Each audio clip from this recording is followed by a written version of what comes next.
Hey everyone, welcome back to our channel. One to step on today's video, I'm going to show you how to hide your A's on Yubo. It's very quick and easy, so let's get started.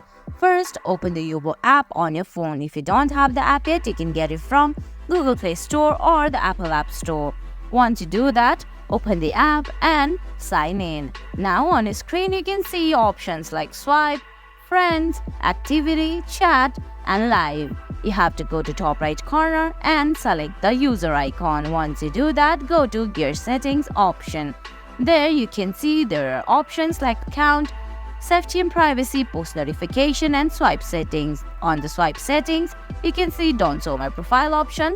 Turn it on, and guys, that's it. Now you have successfully hid your A's on Yubo. I hope you found this video helpful. If you did, please give it a thumbs up, leave a comment, subscribe to our channel, and hit that bell icon. See you in the next video. Thanks for watching.